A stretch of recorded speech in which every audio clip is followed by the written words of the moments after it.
Welcome to CARICOMP Insider, where high-tech facial recognition meets real-world intelligence.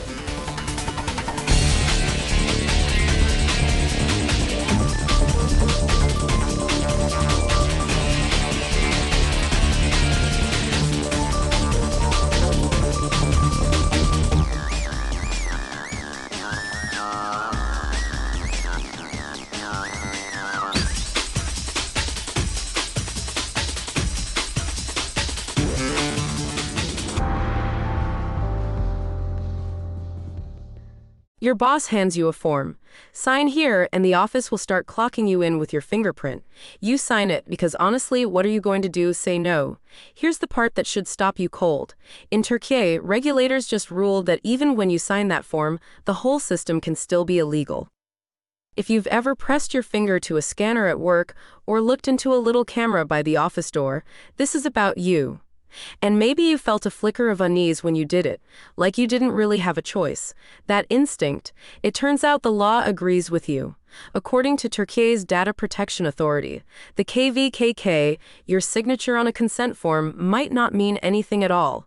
So why would a signed agreement fail to make something legal? Let's start with the thing almost everyone gets wrong. Most of us believe that if we consent, if we sign the form, the company is covered. And that makes sense. In everyday life, your signature is your permission. You agree to the terms, you click accept. Done. But consent has a hidden requirement most people never think about. For consent to count, it has to be freely given. And the regulators asked a sharp question. Can you ever truly say no to your employer? That's the problem. Both the Dutch Data Protection Authority and the UK's Information Commissioner have reached the same conclusion. In a workplace, there's a built-in power imbalance. Refuse your boss, and you might worry about your hours, your reviews, your job. So your yes was never really free. Now, biometric data gets special treatment under the law. Under Turkish rules, your fingerprint and your facial geometry are classified as special category data, the most protected tier, alongside health records and union membership. And here's the key lesson. Even if you give explicit consent, that's not enough on its own. The system also has to pass a second test. It's called proportionality. Proportionality asks one simple question. Was this the least intrusive way to do the job? Because tracking who shows up to work, there are loads of ways to do that. The regulators listed them out. PIN codes, password-protected cards, old-fashioned signature logs, paper sheets, tap-in ID cards, using RFID chips. The company in this case chose fingerprints because it was cheaper and more convenient, not because it was the only way, and that's the trap. A system can work perfectly and still be illegal. Convenience isn't a legal justification. If a PIN code would have done the job, your fingerprint wasn't necessary. It was just easier for them. So why does the law treat your fingerprint so differently from a key card? Think about what happens when you lose a badge. You get a new one. A breached password, you reset it in seconds. But your face and your fingerprint are permanent. You can't change them. Once a company has that data, you can quit, hand back your badge, and your biology still lives in their system forever.